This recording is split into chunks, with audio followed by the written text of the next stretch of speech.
Comenzamos todas las voces. Qué grato estar otra noche con ustedes.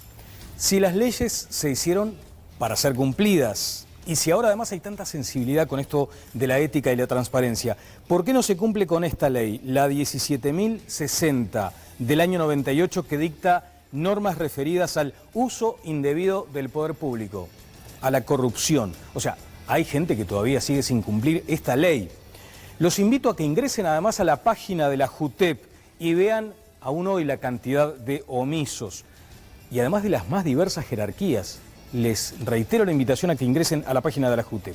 Aquí, Ricardo Gil Iribarne, el presidente de la JUTEP, nos dijo algunos datos en aquel momento escandalosos. Era un 10% el que estaba omiso, algo así como 5.000 personas, 5.000 funcionarios. Hoy son 2.500, algo se ha mejorado, pero basta darse cuenta de que falta mucho por hacer.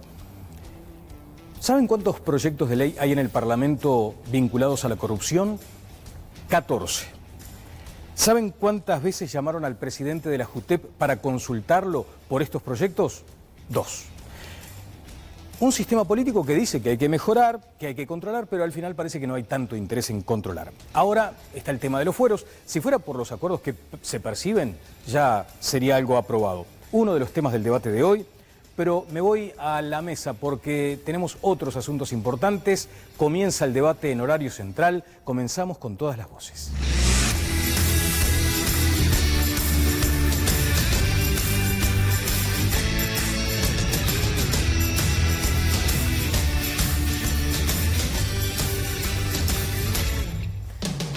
Bueno, qué lindo como siempre el panel, da gusto tenerlos como siempre tan despiertos a esta hora, después del cambio. Después del cambio, con Rado, la siestita esa viene bárbara, ¿no? Sí, pero igual, llegamos estábamos hablando del tema de los fueros. Tengo datos de ACE que me los va a aportar Vivi Ruggiero. Esto de los fueros, también fueros sindicales. Hoy escuchaba a Fernando Pereira decir algo que me llamó la atención. Hay una plataforma para el 1 de mayo que implica varias cuestiones. Estamos en un momento tenso, picante, como suele decirse, en materia de vínculos y relaciones laborales. Está el tema del empleo, del desempleo, en fin. Pero dijo Fernando Pereira, hoy en este país es más fácil echar a una mujer embarazada que a un dirigente sindical. ¿Cómo tomaste eso, Oscar? Bien, bien. A ver, hace 20 años tuvimos una situación que fue casi récord. O sea, 3 de los integrantes del secretariado ejecutivo del PICNT, o sea, de la máxima dirección de la central, el Turco Adala de Alcán, Puy del Gas y Ismael Fuentes de la Bebida, fueron despedidos en el mismo año. O sea, 3 de los principales dirigentes fueron despedidos, casi mostrando, si despido acá, imagínense para abajo. O sea, si puedo echar al principal dirigente, imaginémonos para abajo. O sea, se logró proteger la actividad sindical con la ley de foros sindicales. Pero eso lo dijo Pereira, ¿no te pareció? Sí, no, me parece que está dicho en el otro sentido. Hay que proteger más el trabajo de la mujer embarazada, que es parte de un proyecto que queremos presentar. No alcanza con el despido especial. Porque con el despido especial, la empresa la despide y paga unos sueldos y termina fuera sin trabajo. Obviamente, los dirigentes sindicales lo que hacen es blindar sus condiciones de acción.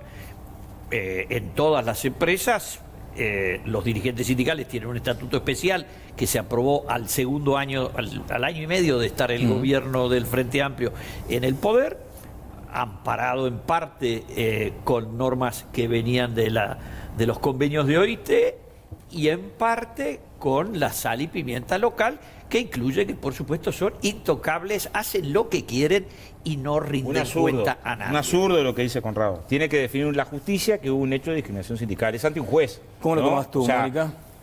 Y yo creo que a confesión de parte relevo de pruebas, por un lado. Y por otro me parece razonable, está dentro de lo razonable, sí. Un dirigente sindical tiene atrás un apoyo importante corporativo. Una mujer embarazada probablemente le resulte más difícil. Quizás ahora que la cultura está empezando a cambiar y a visualizarse algunas situaciones, pueda resultarle un poco más fácil, pero está bravo. Bueno, esto va a estar en la plataforma del 1 de mayo. Tengo datos de ACE con Vivi Ruggiero en instantes, también el sondeo que ya nos presentará Jiménez Avariz, pero y para los dos temas del sondeo, el cronómetro de 5 minutos. Pero quiero presentarles a los invitados de esta noche. Da mucho gusto recibir a Felipe Carballo, de la lista 711, Frente Amplio. Felipe, ¿cómo le va? Muy bien, muchas gracias por la invitación. Gustavo Penades, Partido Nacional. Eduardo Rubio de Unidad Popular. Unidad Popular, ¿eh? Unidad Popular. Porque aquello de Asamblea Popular quedó como en su momento... El primer paso. El primer y paso. después se construyó la Unidad Popular. ¿Y el tercero cuál es? ¿Con quién acuerda hoy Unidad Popular ante un...? Depende del planteo que se haga. Acordamos de acuerdo a nuestra línea programática. Ajá. Si hay que pelear por la vivienda, con todos los que quieran pelear por la vivienda. Si hay que pelear por los derechos humanos, con los que quieran pelear por los derechos ¿Y humanos. coaligarse si hay en un que gobierno? pelear contra el TLC, con todos los que quieran pelear contra el TLC con Chile. Si hay que pelear por el régimen de Maduro, vamos arriba con el régimen de Maduro. Con los que acuerden con todos los regímenes antiimperialistas, sin ningún problema. Y estaremos en contra de todos los amigos de los imperialismos de turno. Bueno, vamos a dejarlo para otro programa. Vamos con los 5 minutos. En ACE están pasando cosas. Y a juicio de alguna gente, por ejemplo, dirigentes del propio Partido Nacional, hay como otra tónica en la gestión que acaba de asumir el doctor Marcos Carámbula. Sobre eso, ¿qué tenemos en cuanto a información, Vivi? Sí, bueno, en las últimas horas Marcos Carámbula jugó fuerte pidiéndole la renuncia de 16 directores de hospitales y lanzando este nuevo llamado a concurso. En varias direcciones de hospitales hay incertidumbre. Hoy hablaba con una fuente que me dijo una frase que me quedó un poco grabada. El nuevo directorio de ACE tiene que ofrecerle a los dioses algunas cabezas y en esa ofrenda vuelan algunos que han trabajado y que han hecho una gestión prolija. O sea que habría, en principio, como focos de resistencia a la renuncia. A ver, lo que hay es un poco de incertidumbre. Hay muchos que dicen que no cumplen con las bases del llamado a concurso. ¿No que, podrían por lo tanto, presentarse porque ya previamente están excluidos? Exacto, no podrían presentarse. Y también hay allí un Hubo manto... como una depuración previa, entonces. Allí también hay un manto de dudas sobre si es del todo legal y si no infringe alguna norma laboral. Bueno, sé que algunos directores están hablando con abogados, ¿eh? Y brevemente, otra novedad de las últimas horas, porque en las últimas horas hubo novedad en la causa judicial que investiga la gestión del Hospital de Bella Unión. En el día de ayer, ante el fiscal de crimen organizado Luis Pacheco, declararon 2 personas, 2 directivos del Hospital de Bella Unión, un médico y una administrativa. El expediente ahora lo tiene Pacheco, va a analizar si, convoca a nuevas audiencias o si pide algún otro tipo de medidas. Bien, a ver, director, ¿cuánto tiempo tengo en el cronómetro? Porque ahora empezamos 3:50. A ver, Oscar.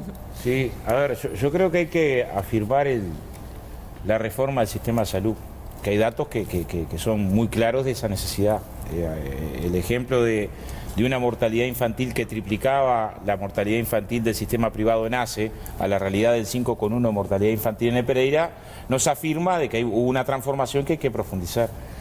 Una segunda transformación es la transparencia en la elección de los directores. Todo el mundo parecía estar de acuerdo, me parece que es una señal de esa dirección, de que sea un cargo concursable, ¿no? Por más que nunca fue un cargo concursable y nadie se planteó anteriormente hacerlo concursable. Me parece que da Marcos, que aparte es un tremendo compañero con el que tengo una enorme amistad, da una señal fuerte en esa dirección que yo respaldo. Bien, Conrado. Esto es el resultado de la acción parlamentaria y yo lo quiero destacar. Más de un legislador está uno esta noche con nosotros, como es el caso del diputado Rubio de la Unidad Popular, el diputado Martín Lema del Partido Nacional.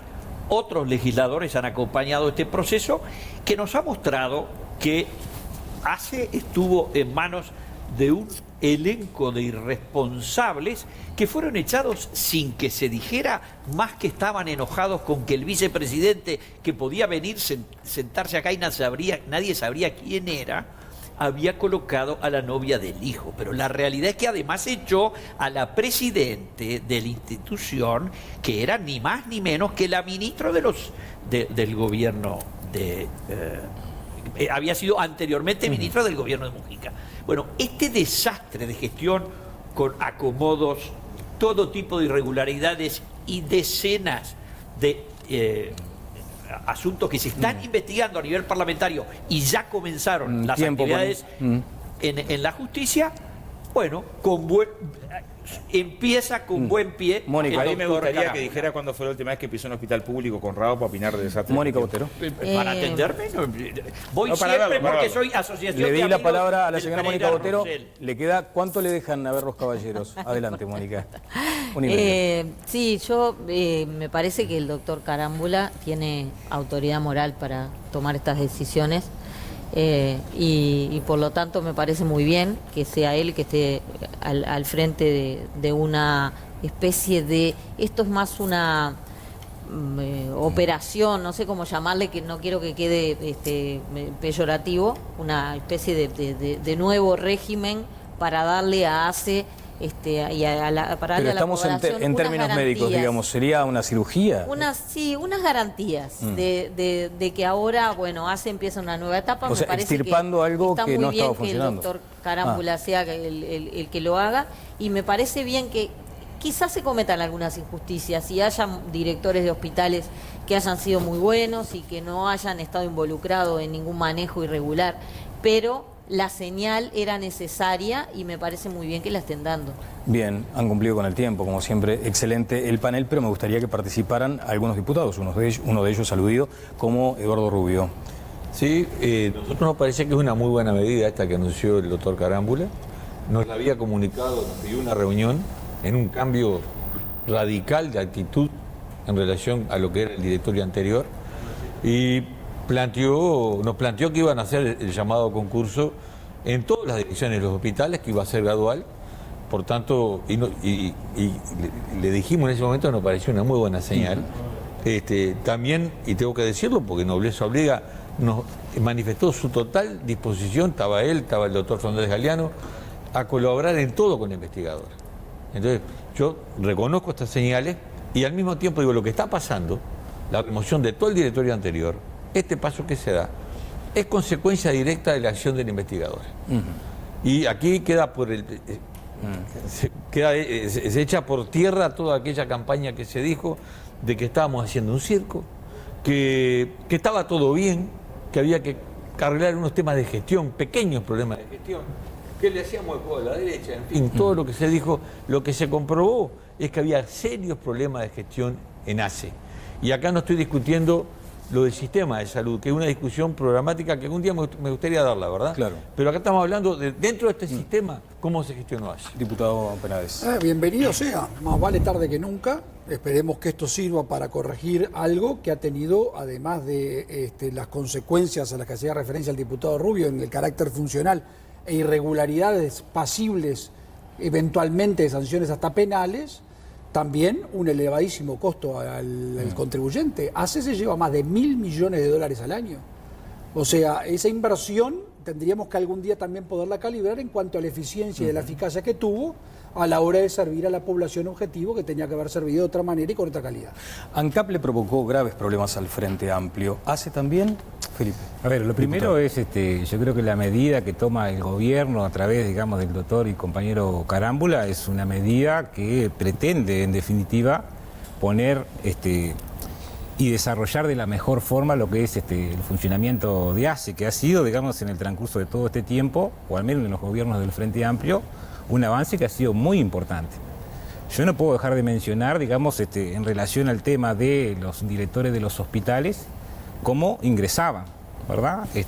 A ese grado de responsabilidad que era por cuota política, y muchos de ellos, y también esto lo digo porque conozco de la situación en donde muchos de esos directores estaban en la Mutual y otros estaban en Salud Pública, o sea, el mismo funcionario. Y eso también sucedió, digamos, en el transcurso de estos gobiernos. Por eso me parece que es una medida muy acertada la de, por primera vez en la historia, hacer un llamado, digamos, a concurso y que todos tengan la posibilidad, de aquellos que tengan el interés y se crean, digamos, con los elementos necesarios para estar al frente de un hospital, poder concursar e ingresar a través del concurso. Bien, me pareció advertir un gesto. No, por cuota política se estaba repartiendo ahora. Y hasta podríamos determinar en cada dirección a qué lista le tocaba. Por eso es muy bueno el llamado concurso. Incluso la impunidad que gozaron algunos directores para hacer lo que hicieron. Caso Bella Unión. No nos podemos olvidar que, agregándole lo que dice el diputado Rubio, hubieron casos en los que había personas no idóneas en la dirección. Llegaron a poner enfermeros, auxiliares de enfermería dirigiendo hospitales. Eso también sucedió. Y eso tuvo una consecuencia tremenda en el funcionamiento.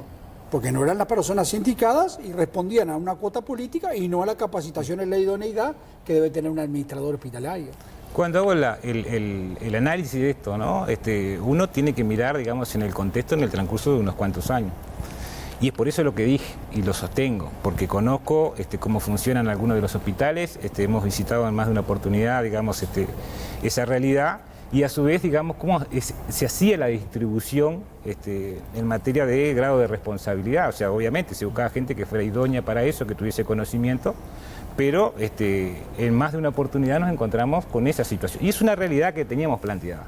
Por eso saludo, por eso me parece que es muy importante la medida que toma nuestro gobierno en esta dirección. Muy bien. Jimena Sabarís, vamos a ver de qué le consultamos a la gente hoy. A ver el sondeo. Sí, buenas noches, Daniel, y buenas noches para todos ustedes. Ya está abierta nuestra comunicación con ustedes vía Twitter, @todaslasvoces4, nos mandan sus mensajes y sus opiniones. El sondeo de esta noche, queremos saber cuál es su percepción sobre la corrupción pública y también a nivel privado en el Uruguay. El 62% de los votantes de nuestros televidentes dicen que es alta su percepción, el 24% media y un 14% baja. Vamos, 732 votos, sigan votando @todaslasvoces4. Bien, notable. Vamos ahora también con un minuto, si les parece a los panelistas, a un asunto que hoy tuvo como momentos informativos impactantes. Vivi, tiene que ver con ANCAP. Sí, porque desde las 22 horas rige un paro de la Federación de ANCAP.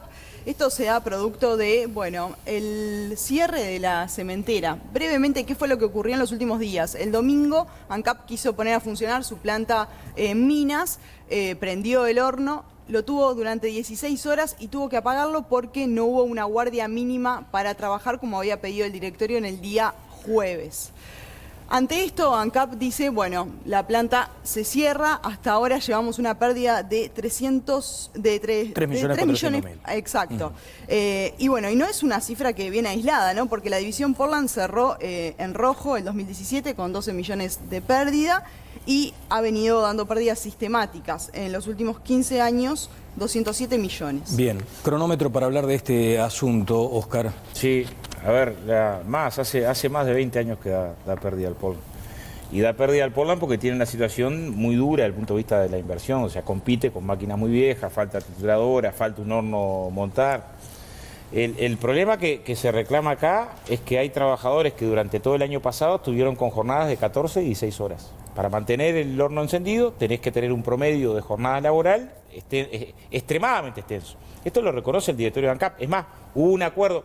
¿Qué es lo que se pide? 12 ingresos. O sea, la dotación que se necesitaría en la parte operativa para poder funcionar en términos de normalidad laboral y no tener que tener jornadas que son inhumanas, serían 12 ingresos. Y el conflicto tiene que ver con una docena de ingresos en la planta de Minas. Hablando de una actividad que da rojo siempre, ¿no? No, de vuelta, yo lo que digo es, ¿qué es lo que se está reclamando? Sí. Porque parece que hay un conflicto porque sí. No, no hay un conflicto porque sí. Hay un conflicto después de haber... El déficit bajó de 26 millones a 12. Entre otras cosas porque hubo muchos acuerdos para bajar el déficit, para atender la circunstancia de bajar el déficit, que no va a bajar hasta que no produzca los 400.000 toneladas que tiene que producir en Paysandú en vez de las 220.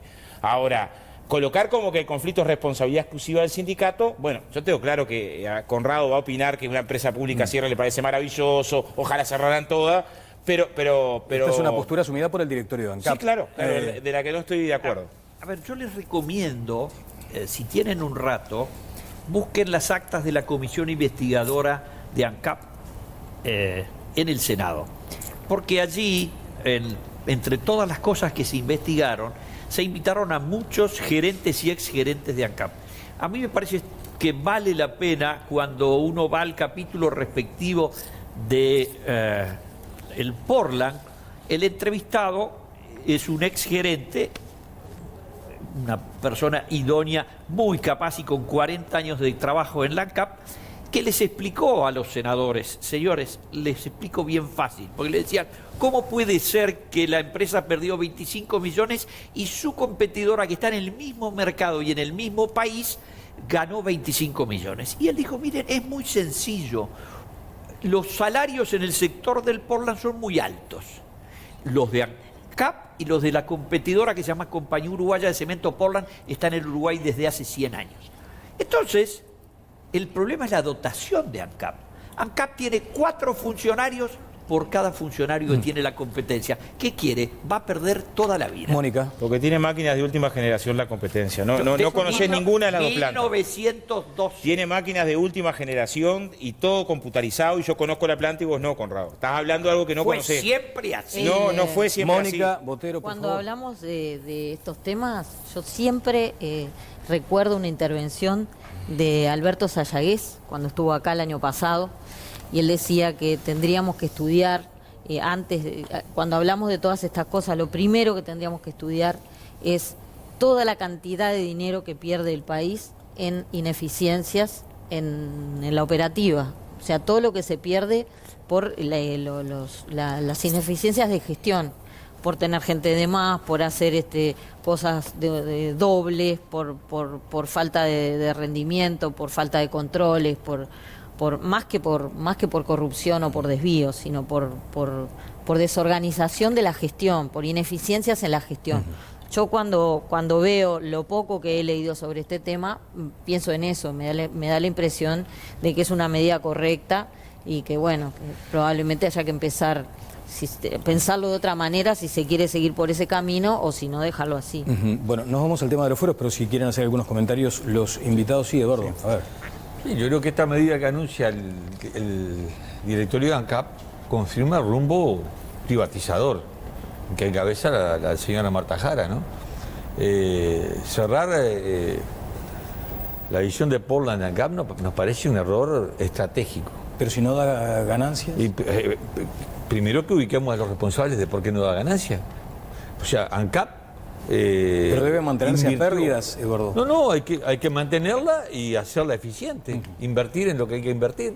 A resignar una parte muy importante para una visión estratégica del país, que es mantener la producción de Portland en nuestras manos. ¿Y no se vio manos. eso en el plan Perdón, estratégico? le agrego, esto va de la mano con el intento de liquidar también el transporte marítimo con el ANCAP noveno, que hoy los trabajadores nos confirmaron y costearon un peritaje los trabajadores de la Federación ANCAP para demostrarle al directorio que estaba mintiendo, que puede seguir funcionando el ANCAP noveno. Tratamos de un proceso de desmantelamiento de ANCAP a manos del directorio que encabeza la señora Marta Jara. Si un día tenemos tiempo, yo les hago los cuentos del ANCAP noveno. Pero vamos a decir una cosa, porque si no, mi amigo Rubio, usted dice una cosa que no tiene fundamento alguno. El Uruguay tuvo 50 años de periodo que coincidió con unos ciclos de prosperidad en donde la construcción funcionó sin ningún tipo de problema y el abastecimiento de Portland no tuvo ningún inconveniente. Había una sola compañía, se llamaba Compañía Uruguaya de Cemento, Portland, que era privada, y una compañía que fabricaba Portland Blanco que se llamaba Compañía Nacional de Cemento, que estaba en Pan de Azúcar. En el año 55 se inauguró la plantita de minas y empezó a hacer sus primeros pasos. Nunca anduvo bien. O sea que hay que privatizar, Conrado. No, hay que hacerla desaparecer, una bomba. Ajá, sí, Felipe Carballo. A ver, a ver qué es lo que plantea, porque la gente se ríe a veces, a mí se me pierde. ¿Qué? Una bomba. Una bomba, ¿vio? Como en las películas de los cowboys. Ya está. Sí, hay mucho. Esa fue un poco, digamos, la actitud y el pensar de los directores que tuvimos en otros gobiernos, con esa mentalidad, digamos, de destruir lo que fuese del Estado. El señor Conrado fue director de ANCAP desde el año 88 hasta el 90. Exactamente, ¿no? Y lo dije en el directorio. Entonces sería bueno saber cuáles son las inversiones que se realizaron en materia de Portland. Creo que el camino tiene que ser justamente de seguir invirtiendo en las empresas públicas y generando desarrollo y generando trabajo. Y por lo tanto yo entiendo, digamos, que una de las formas es seguir adelante con el plan que se había trazado con el tema de desarrollo del Portland en el país. Se compró un horno, y es cierto, se compró un horno, no se instaló, ¿verdad? Entonces, si usted me pregunta, ¿está de acuerdo con la medida que se ha tomado por parte de No, no estoy de acuerdo. Lo tengo que decir claramente porque no lo comparto. Yo creo que hay que hacer un esfuerzo para seguir invirtiendo en las empresas públicas, que es un instrumento fenomenal para generar desarrollo. El rojo es enorme, Daniel, ¿no? es maravilloso. Sí. 80 millones. Cuando al contribuyente, al usuario, hoy le estamos diciendo que lo que estamos acá diciéndole en definitiva con las exposiciones que se acaban de escuchar es que va a tener que seguir pagando el combustible más caro, el Portland más caro, para tratar de financiar lo que ha sido hasta ahora ineficiencia pura, entonces digámoslo con toda claridad, no usemos eufemismos. ANCAP tiene un agujero de 800 millones de dólares producto de una visión equivocada, estratégica, que desde el ingeniero Daniel Martínez a la fecha se impuso. Eso no es así. Y eso le costó No es así. 800, bueno, le costó 800 millones de dólares al contribuyente que hoy lo está pagando. Y a eso le tenemos que sumar que la empresa a la que se hace referencia de Portland y la de ANCAP, hay que cruzar la ruta en minas. Sí, no hay claro. que ir... Y en una da ganancia y en la otra da pérdida. En una hay 4 funcionarios por cada y en la otra hay 1. Para cumplir eso. En una habrá más inversión que Pero hay que meterle la bomba que dijo. No, a ver, yo creo que a esta altura lo que ha hecho el directorio es algo que es inocultable, que es terminar con el tema. Le voy a poner este dato. En la comisión investigadora surgió, entre otras cosas, dicho por la gerencia de ANCAP, que había ya molido, o sea que no era necesario seguir moliendo Portland, piedra para generar Portland, porque el Portland que ya estaba molido hoy daba para los próximos 7 años. O sea, había que solamente sacar de ahí, meterlos en una bolsa y vender sin seguir moliendo, y seguíamos moliendo. Ahora, si da una pérdida de 200 millones de dólares, lo que tiene que saber el usuario, el contribuyente, el que está en este momento en la estación de ANCAP, es que eso lo pagamos todos, con el IRPF, con todas las cosas que tuvimos que hacer para financiar quería apuntar, el agujero. Felipe? Sí, después voy con Eduardo, sí que quería... No, Felipe pero yo creo que digamos, el camino tiene que ser el tema de la inversión, ¿verdad? Es decir, porque sin duda si uno no tiene la tecnología Pero cuando estaba necesaria... mencionando, por ejemplo, a Daniel Martínez para adelante, usted decía, no es así, no es así. ¿Qué, No, qué le es lo decía, que no no, es por lo así? de los 800 millones. En realidad, digamos, ahí lo que hubo por parte de nuestro gobierno fue una decisión política, ¿verdad?, de comenzar a hacer un conjunto de inversiones. No nos olvidemos que acá hubo un conjunto de inversiones, ese dinero está, los fierros están, se está trabajando, hay desarrollo en el país, hay un montón de lugares que está funcionando, le guste o no le guste, ALUR funciona en el norte del país y hay temas que están vinculados directamente con el tema social. Se morían 55 niños cada 1000 nacimientos, antes del 2005, ¿verdad? ¿Por qué? Porque no había empleo, no había trabajo y había un conjunto de políticas. Se hacía en aquella época, y lo tengo que decir también con todas las letras, a mi entender, un verdadero genocidio con los gurises en esa zona del país. A ver, entonces, y ver los números. 200 millones de dólares. ¿cuánto vale la vida de un niño? ¿Cuánto Bueno, vale la vida de un niño? A ver, Yo creo que es muchísimo, importante. pero no 200 Usted sabe, millones de dólares. Felipe Carballo es el diputado de Sendic. El único que le queda a Sendic. No es así. Pues De hay suerte, otro unos más. cuantos. Unos cuantos. Unos cuantos. Yo no, los he visto huir despavoridos, pero Felipe sigue estando.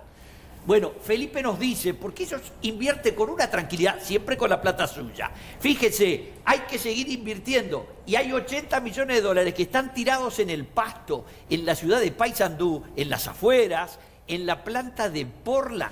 Y nunca, ¿y sabe quién? Él habla, hacen esos versos, los niños y que se morían y no sé qué. No les tocó nada de los 80 millones. Bueno, es una compañía, es verdad. una compañía austríaca que le vendió 80 millones y lo tienen en el pasto. Me quedo pendiente. Bueno, pero cerramos, sí. Cerramos. ¿Puedo? Sí, pero 30 segundos. 30 segundos. Acá lo que hay que ubicar es la responsabilidad de la ineficiencia y de la pérdida. No se puede cuestionar que tengamos en ANCAP producción de Portland, porque si da ganancia enfrente, hay que preguntarse por qué da ganancia enfrente y si no hay alguien que trabajó para que dé ganancia enfrente y pérdida en casa. Y lo digo con total responsabilidad. Acá hay políticas de desmantelamiento que empiezan con ese tipo de políticas.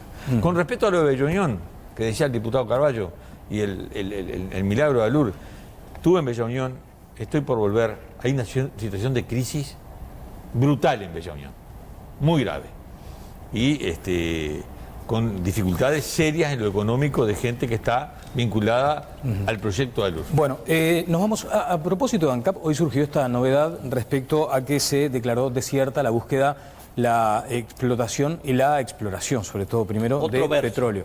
¿Cómo? Tú recuerdas, Daniel, durante el tiempo que estuvimos en las tertulias, Sí. tú y yo, dije 10 veces, esto es un invento de una banda de chantas. Bueno, hoy lo tienen confirmado. No vienen inversores, salvo unos chantas, un australiano. ¿Es todo el sistema político o el plan estratégico? Lo Bueno, aprobó todo los el mundo, ¿no? engañaron a todos. Vos- Yo no dije. Todos son chantas, El entonces. organizador es el chanta. Tenés que bajar no, un poco si yo voy a una presentación y el organizador me engaña a mí, voy La bona búsqueda fide, de petróleo fue aprobada por unanimidad del sistema político. Sí, pero porque no Y el entienden plan de nada. inversión elecciones también fue aprobado por unanimidad. No. Y las decisiones de las inversiones de acá la aprobó la unanimidad del directorio. El plan de inversiones era cuando tenían directorio único. No, estaba Daniel Martínez, estaba Raulito y estaba también con el directorio. A ver, algunos datos con Vivi Ruggiero. Un dato nada más.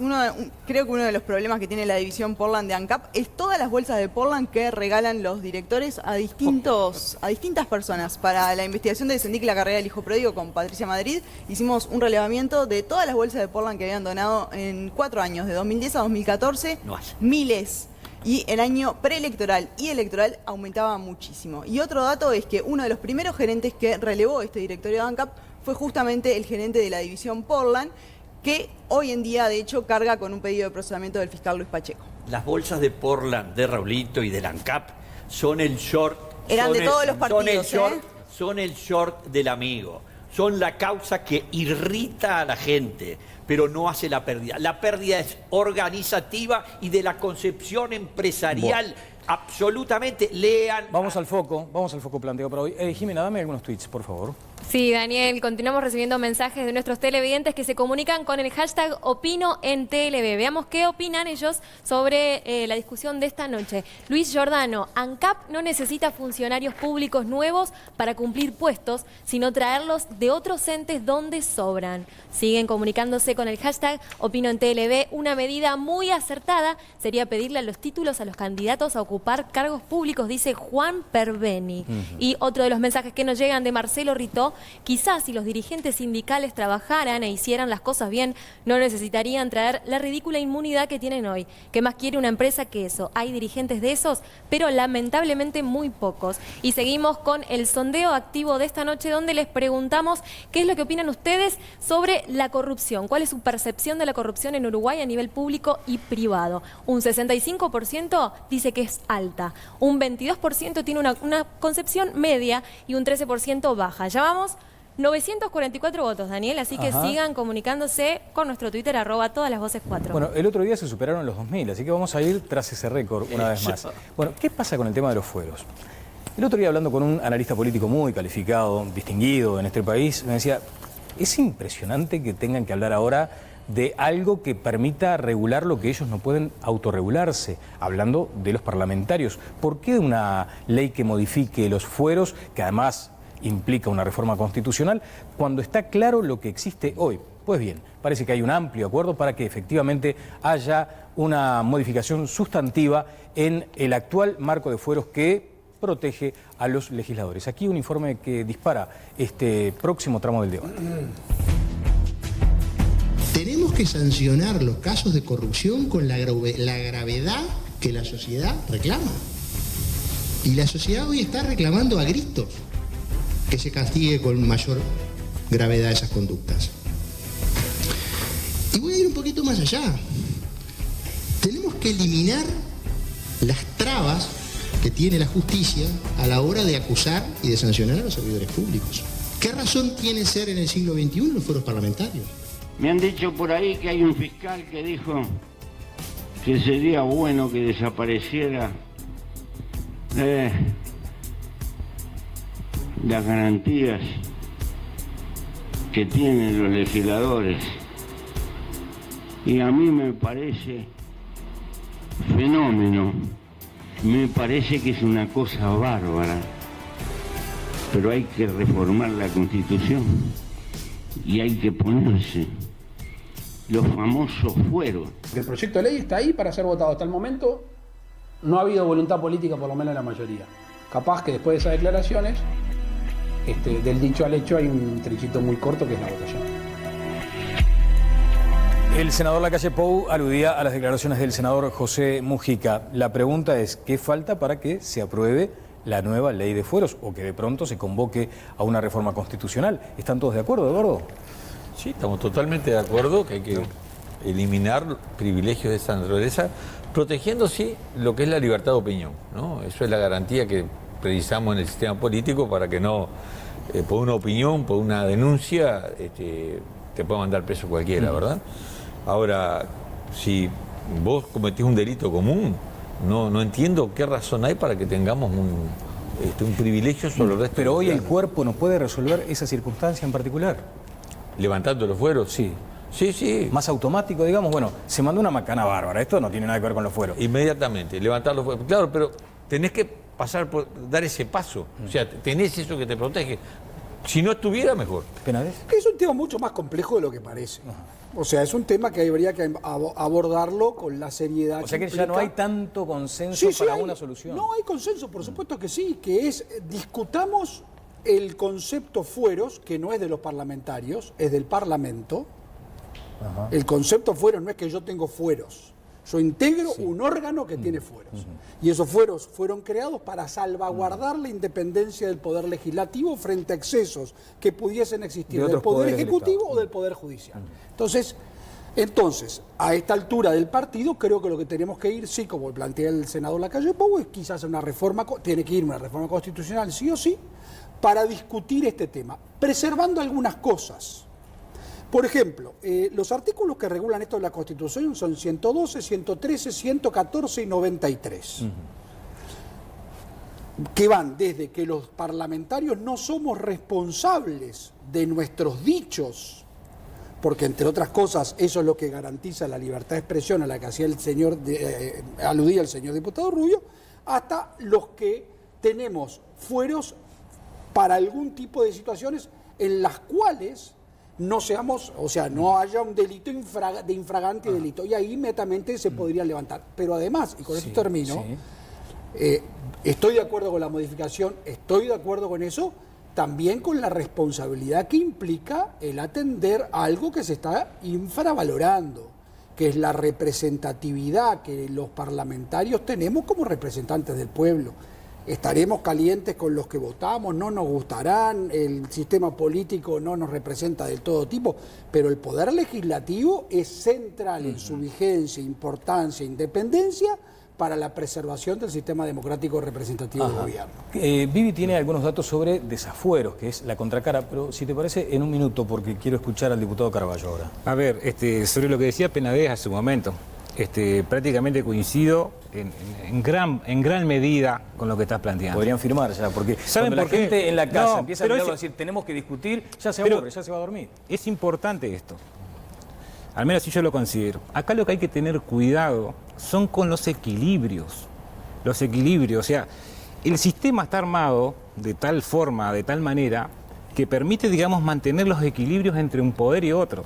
No nos olvidemos cuál es la historia sobre el tema de los fueros, ¿verdad? Es decir, desde la época de la existencia del rey, cuando había un parlamentario, un legislador que tenía, digamos, una actitud de cuestionamiento hacia el rey le buscaba alguna forma, ¿verdad?, para acusarlo de algunas cosas sin tener muchas pruebas, y eso lo llevaba a que de un día para el otro lo sacaba de la actividad política. Entonces, a mí me parece que sí, yo estoy de acuerdo, vamos a discutir, pero vamos a discutir con todos los temas arriba de la mesa. Mónica. No, lo que decía es que Carballo se fue para atrás cuando dijo lo de que hay que ver el significado histórico del fuero. Él se fue para la monarquía. Yo me quedo en cuando era una niña y escuchaba y no entendía muy bien de qué se trataba el pedido de desafuero del senador Erro. Exactamente. Creo que eso quedó como un símbolo en un momento del país donde el autoritarismo era muy fuerte por parte del Poder Ejecutivo, y el tema, el episodio histórico, el pedido de desafuero al senador Erro, al que acusaban de estar de acuerdo con el movimiento terrorista, que era el MLN y toda la cuestión, se pide el desafuero, y de alguna forma el sistema político como bloque y como reivindicación de independencia y democrática, viendo que la democracia se nos escapaba de las manos, se lo impidió, y eso desencadenó, bueno, todo lo que vino después. Entonces la palabra fueros está asociada a un momento histórico, por lo menos entre los que somos mayores, y entonces que lo están toqueteando nos duele un poco. Ahora, me parece que el concepto fueros está, y todo ese cuidado que tuvimos y todo lo que ha costado en el sistema político tocar un poco los fueros, estábamos todos como muy marcados por ese episodio. Claro. Hoy la situación es otra. La gente está pidiendo otras señales. La gente señales. está pidiendo otro tipo de cosas. Claro. Es una manera de dar señales, pero también es verdad que hay que tratarlo con seriedad el tema. No es que ahora porque por marketing quedamos bien y nos sacamos los fueros hacemos un poco de demagogia. Me parece que está bien que se considere también lo otro, porque mañana tenemos que enfrentar algún otro desvío autoritario y los fueros resulta que nos desprendimos porque en su momento electoralmente nos venían bien para la tribuna y resulta que nos estamos regalando. Dame esos datos, Vivi, por favor. Desde 1985 hasta la fecha hubo 23 pedidos de desafueros. Solo 2, un 8,6%, tuvo algún tipo de consecuencia. 10 de estos pedidos resultaron archivados, 9 negativos, 2 afirmativos, 1 se devolvió porque era suplente y hubo una persona separada del cargo por 6 meses. En cuanto a la división por partidos políticos, 10 casos son de integrantes del Frente Amplio, 10 casos son integrantes del Partido Nacional y 3 del Partido Colorado. Conrado. Es un instituto cardinal de los sistemas democráticos, digamos, de la consecuencia de la Ilustración y la concepción de Montesquieu, para que los 3 poderes tengan equivalencias y chequeos y controles de uno sobre el otro. Por eso, la norma del 114 dice quién juzga al diputado o senador que incurre en faltas, delitos, inclusive todos los mecanismos del juicio político. De modo que este instituto, si se va a tocar, y yo creo que el ambiente está para que se haga una leve corrección, tiene que ser con un enorme cuidado para lo que es uno de los fundamentos del sistema democrático contemporáneo de todas las democracias liberales. En nuestro país está desde la Constitución de 1830, de modo que los viejos constituyentes del 30 ya quisieron preservar esa independencia, pero hoy en día hemos visto que hay legisladores que han cometido faltas horribles y creemos que algunos debieron ser separados, algunos ya presentaron renuncia, pero el público está diciendo que en el Uruguay ahora, nuestro público está diciendo 62% sienten que hay mucha corrupción. Bueno, y el público también es el que tomó nota seguramente de lo que decíamos al comienzo. Hay 14 proyectos en el Parlamento sobre corrupción, y de eso todavía nada en concreto, nada que resuma, que sintetice esas iniciativas. Óscar. Sí, yo una aclaración previa ahí. El último tuit creo que lee Jimena dice, quizás si los dirigentes sindicales trabajaran. Me parece que está al borde de la falta de respeto. Pero parte de una cultura que es muy compleja, ¿no? O sea, si vos tenés 8 horas de audiencia en el ministerio donde participa una empresa, participa el ministerio y participa el dirigente sindical, ¿no? Quien asesoró la empresa durante esas 8 horas, ese día trabajó. El del ministerio trabajó, pero el dirigente sindical parece que no estuvo trabajando. Es increíble, ¿no? Pero hay una cultura que yo en principio lo quiero dejar claro. Al otro, a ver, yo creo que está bien que se le exija al sistema político señales y que tiene que haber reforma política en un montón de temas. Un montón de temas, la cantidad de pases en comisión, la rendición de los viáticos, un montón de temas tienen que darse señales políticas que por varios... En algunos casos se detenta una situación que puede ser inadmisible en un país que está teniendo dificultades. Ojo al piojo con barrer con todo, ¿no? Y ojo al piojo con caer en la discusión de que el sistema político todo es corrupto, el sistema político todo está acomodado, el sistema político todo... Pero claramente hay que ir a la discusión de una reforma política compleja, sin tirar el niño con el agua sucia, ¿no? Y ahí con cuidado, ¿no? Con cuidado, no puede ser al barrer o al grito de la hinchada. Estoy viendo algunas placas interesantes, me pide la palabra el diputado Penades, pero allí, por ejemplo, estábamos, Viviana, repasando algunas circunstancias vinculadas a esto. Sí, algunos de los datos que mencionábamos recién de, bueno, justamente los desafueros desde 1985 hasta ahora, que hubo solo 23 pedidos. Con respecto a lo que decía Andrade recién, bueno, lo hemos comentado en algún momento, la confianza de la ciudadanía sobre los políticos está en un momento bien complicado. Según una encuesta de equipos, los líderes tienen hoy todos saldo negativo, y eso se da básicamente también por una caída de los líderes del Frente Amplio, porque los líderes de partidos tradicionales hace años que no tienen saldo positivo. En cuanto a la imagen que tienen los mejores números, En este momento es en primer lugar José Mujica, seguido por el presidente Tabaré Vázquez, y luego la calle Pou por simpatía, pero por saldo neto está Daniel Martínez. Bueno, son señales que impactan en el sistema. Sí, son señales que impactan en el sistema, pero también vamos a no confundirlos tantos. Una cosa son esas cosas que tienen mucho que ver con otra, y otra cosa son la institucionalidad de un país. Yo la institucionalidad del país no la mido por encuestas. Y el dato de los desafueros es un dato que así puede llamar la atención. Había que ahondar un poco más. Hay un viejo debate entre el Poder Legislativo y el Poder Judicial que establece que el Poder Legislativo entiende que para convocar a un legislador en carácter de indagado no se le debe por qué solicitar el levantamiento de fueros. A ver. Claro, cuando usted quiere convocar a un diputado o a un senador en carácter de indagado en una causa, el juez debería de convocarlo y el parlamentario tiene que comparecer. El levantamiento de fueros se debería de dar en caso de que la intención del juez, legítima, en este caso ahora la del fiscal, porque ahora hay una nueva modalidad que establece también un cambio que tenemos que tener muy en cuenta, que es que quien lleva adelante la investigación ahora es el fiscal. Si la intención del juez, estoy hablando con el Código Viejo, era procesar, ahí sí solicitar el levantamiento de los fueros. Porque lo que no se termina de decir es que automáticamente el levantamiento de los fueros implica la suspensión de ese legislador en su calidad de legislador, afectando la representatividad. Y a veces el levantamiento de los fueros estaba solamente solicitado en ese número de 23, solamente para interrogarlo. Entonces la justicia solicitaba el levantamiento de fueros para interrogar, ni siquiera para acusar ni con la intención de procesar. Pero se perdía la condición del legislador. Pero se le perdía automáticamente. Entonces ahí hay un tema que afecta a la representatividad. Ahora también digamos otro caso. Hace poco tiempo atrás sucedió un insucesor vinculado a un legislador que tuvo un accidente de tránsito. Se solicitó el levantamiento de los fueros y la Cámara los levantó automáticamente a un tiempo atrás. Pero la principal voluntad fue la del propio legislador. Bueno, pero la Cámara, si el legislador decía yo quiero que me levanten los fueros y la Cámara decía no se levantan, no podía ir. Y lo segundo que le quiero aclarar es que hubo otro caso de levantamiento de fueros que termina con el procesamiento y con la condena y la prisión de un diputado del departamento de Artigas, me refiero al exintendente Signorelli, que implicó que se levantaron los fueros y que ese individuo fue a la cárcel. Yo creo que hay, digamos, ejemplos para un lado y para el otro, ¿no? De diferentes índole en el transcurso de la historia.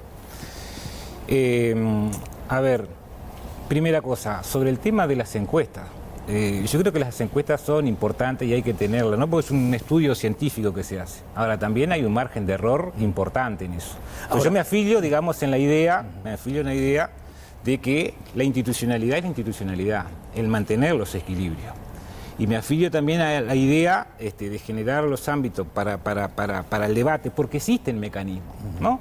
Para justamente deshojar los fueros parlamentarios. Debate que se tiene que dar dentro de la Cámara y entre los legisladores, ¿verdad? Y que hemos tenido un conjunto. La última, que hace un momento mencionaba Penades, se dio, digamos, dentro del Parlamento y fue una instancia en donde los propios parlamentarios discutimos en relación a eso y resolvimos la suspensión de los fueros. Pero siempre es un instrumento que lo tienen que dar los parlamentarios dentro del Parlamento. Quiero decir una cosa más.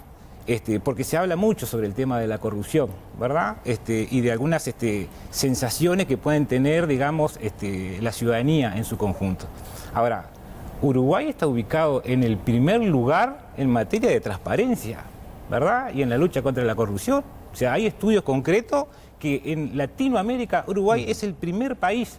Sí. Y a nivel del mundo estamos ubicados en el lugar número 23 en materia de transparencia. Sí, yo se lo consulté eso a Gil Iribarne, de hecho él está totalmente de acuerdo con eso, porque además es un dato público, pero también advirtió, cuidado porque si no atendemos estas situaciones, en 5 años estamos igual o peor. Pero estamos trabajando sobre esa base. Ahora, ¿cómo se trabaja en esa base? Por ejemplo, cuando el presidente de la JUTEP dice, miren, yo trabajo con 2 contadores y un abogado, por ejemplo.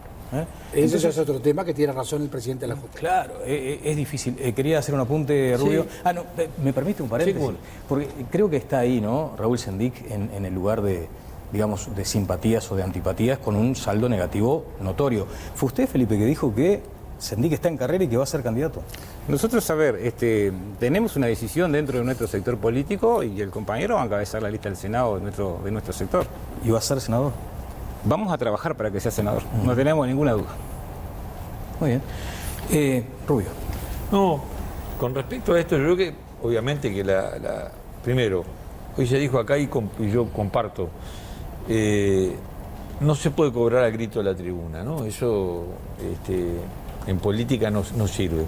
Segundo, también comparto que las encuestas dan un dato del momento que hay que tenerlas en cuenta con la relatividad que esto implica. Como estos índices que nos dan a nosotros como los más transparentes, son también tipos de encuestas, ¿verdad? Que tienen la misma relatividad, ¿no?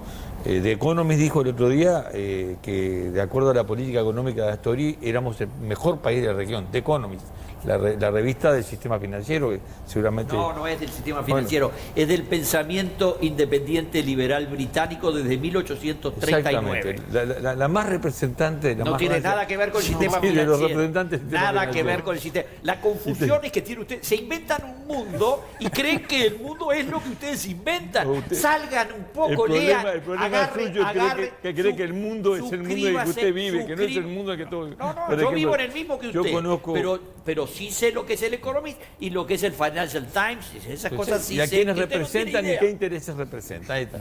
Y por último, me parece que sí tenemos que avanzar en corregir un sistema de fueros o una institución de los fueros que reflejan otra etapa de la historia y que me parece que hoy no tienen. Porque para que un legislador tenga que ir a declarar ante un juzgado porque atropelló a alguien con un auto, yo creo que no hay que pasar por levantamiento de fuero. Ese es el punto. Bueno, tengo que hacer una pausa. Y nadie me va a responder esto de los 14 proyectos que duermen ahí, que no lo aprueban, que no levantan la mano. No, pero me lo dice después. Los proyectos no duermen. Bueno, no sé. A ver, Jimena. Sí, seguimos recibiendo mensajes en nuestro Twitter, @todalasvoces4. Queremos ver qué opinión tienen ustedes en sus casas sobre los temas que se están debatiendo esta noche. Creo que los uruguayos estamos cansados de tener empresas públicas ineficientes. Es hora de tener empresas con estructuras eficientes y no un cúmulo de funcionarios y cargos políticos jugando a gerentes con el dinero de todos. Es la opinión de Juan Pablo Elías, que se comunica con el hashtag Opino en TLB. Seguimos viendo más mensajes. Que claramente no es el de la foto, ¿no? Allí No. Kevin Spacey. House of Cards. Cristian Correa, bienvenido al cierre de la cementera de ANCAP, que sea el primero de muchos, siguiendo por la propia ANCAP y todas sus sociedades anónimas ¿Eso lo escribió subsidiarias. quién? ¿Conrado Juan? Ah, no, Cristian. Le hace lavado de cerebro a los televidentes, estoy seguro. Bueno, ¿tenemos algo más, Jimé? Continúa. Oni Laureano, es necesario alcanzar una gestión profesional en ACE. No podemos seguir tirando manteca al techo después de todos los avances logrados en la última década. Infraestructura, descentralización de servicios brindados, etcétera. Se siguen comunicando con nosotros ustedes con el hashtag Opino en TLB. Bien, notable. Nos vamos rapidísimo a una pausa, luego seguiremos con el debate aquí en Todas las Voces por Monte Carlo Televisión.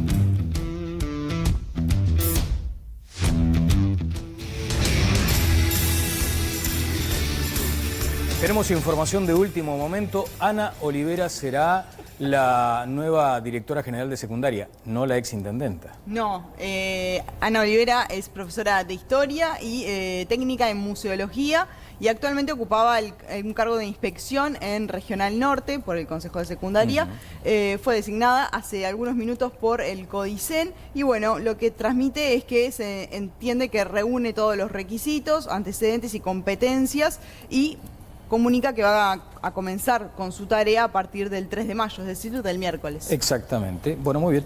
Léeme el artículo 162 del Código Penal que tenemos además aquí en la pantalla. A ver. El funcionario público que con abuso de su cargo cometiere u ordenare cualquier acto arbitrario en perjuicio de la administración o de los particulares que no se hallare especialmente previsto en las disposiciones del Código o de las leyes especiales, será castigado con 3 meses de prisión a 3 años de penitenciaría, inhabilitación especial de 2 a 4 años y multa de 10 unidades reajustables a 3.000 unidades reajustables. ¿Hay que cambiar esto? Vos sabés que uno lee eso y dice, porque ahora están funcionando bien los 3 poderes, digo, más allá de que uno esté de acuerdo o no, pero está garantizado, digamos, el ejercicio democrático. Yo siempre me planteo estas disposiciones en función de un gobierno que puede tener un tinte autoritario o cuando hay algunas garantías suspendidas. A mí me da un miedo leer eso Porque, ¿qué quiere decir un acto arbitrario en perjuicio de la administración o de los particulares que no hallar especialmente previsto? ¿Qué decís, Connie? Facilísimo, Mónica. Dice, primero, tiene que ser un funcionario público. Está en el capítulo de los delitos contra la administración. El abuso de autoridad es una de las cosas más típicas del poder del funcionario, contra el cual el ciudadano tiene que tener una Pero, defensa. Connie, leído así, ¿no Sí. te parece efectivamente muy amplio? A mí me parece que está perfecto. Es un artículo que tiene una larga No se tradición. presta para la discrecionalidad. No se presta en absoluto, porque tengo que probar que cometió un acto arbitrario, que el mismo fue o en perjuicio de la administración o de un particular. Si no pruebo que perjudiqué a la administración o nadie prueba que perjudicó a un particular, no es delito de cuestión. Y lo único que dice es que no se hallare especialmente previsto en las disposiciones de este código, Oscar, que sí. como es todas las normas por las cuales la gente se afana, se lleva las cosas, así, No, bueno, no, eso- lo que está eso- diciendo ya ahí es un disparate. O sea, Gracias. cuando la gente se afana y tenés una norma penal diferente a esta. Por eso, no tiene se llama peculado, una cosa se es lo el aplicaron a peculado, Raúl. la coima. Hay un conjunto de normas La coima penales. se llama coima. Hay, Gracias, hay Conrado. un conjunto de normas penales que atienden otro tipo de delitos. Pero pongo un ejemplo. Supongamos que un juez procesa, ¿no? Viene un juez, procesó a Conrado, ¿no? Y el juez se ve que lo procesó mal, ¿no? Lo procesó mal y va a un tribunal de apelación. El tribunal de apelación dice, no, el juez lo procesó mal. ¿Ese juez cometió abuso de funciones? No. ¿Por qué no?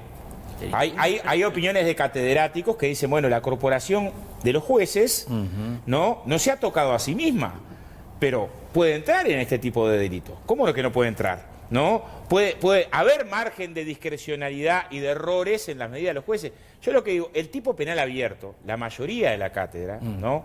Opina, al menos que hay que reformarlo para hacerlo más preciso. O no derogarlo. No, a ver, la derogación tiene dos componentes. Uno, El nombre y apellido. no, y la circunstancia de la sensibilidad actual. La sensibilidad actual, todo el mundo, todos, hasta los sectores que en su momento pusieron en cuestión de que el tipo penal ofrecía margen para discrecionalidad. Que después te das cuenta, cuando yo qué sé, Zimmer fue preso, estuvo preso, y después, Un tiempo tribunal. después, se vio que hubo discrecionalidad en el fallo. El juez que tomó esa decisión no cometió abuso de funciones, pregunto. ¿No? Voy a la ronda con los diputados. Carballo. A ver, primero que nada, estamos hablando de abuso de funciones, ¿no? Y de abuso de funciones hubo un proyecto de ley, ya tiene media sanción, si no me equivoco, en el Senado, ¿no? Está, digamos, en el ámbito diputado para seguir trabajando. Hay un conjunto, digamos, de catedráticos que coinciden en que en realidad, digamos, debería ser algo a modificar, ¿no? Inclusive algunos van un poco más allá y plantean justamente el tema de la eliminación, ¿no? Porque cuando una persona es acusada, digamos, por este grado de responsabilidad, es muchas veces cuando en realidad no se encuentra algo específico. O sea, es tan genérico, es tan amplio, digamos, ese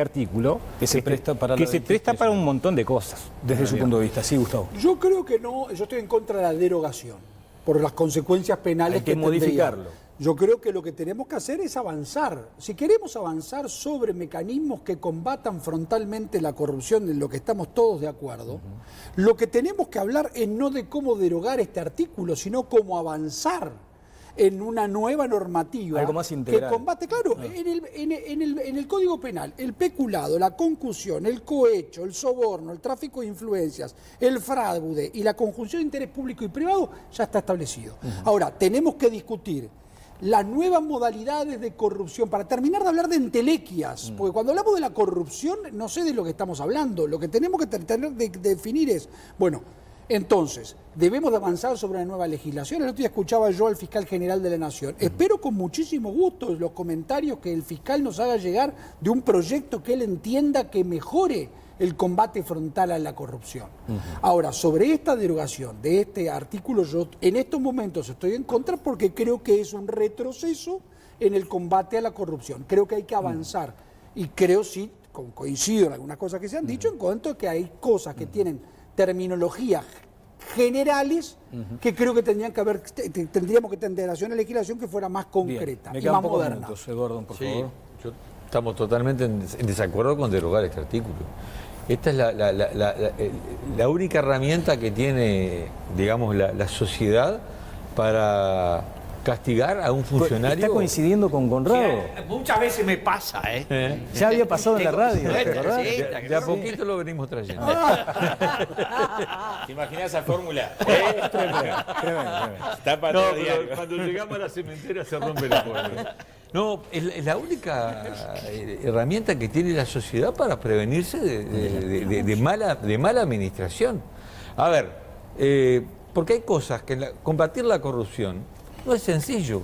Cuando te aparece una obra con un sobrecosto que se va al doble de lo que costaba al principio. Y si no, mirá, fue más tiempo, fue más... No vas a encontrar elementos concretos para acusar, ¿verdad?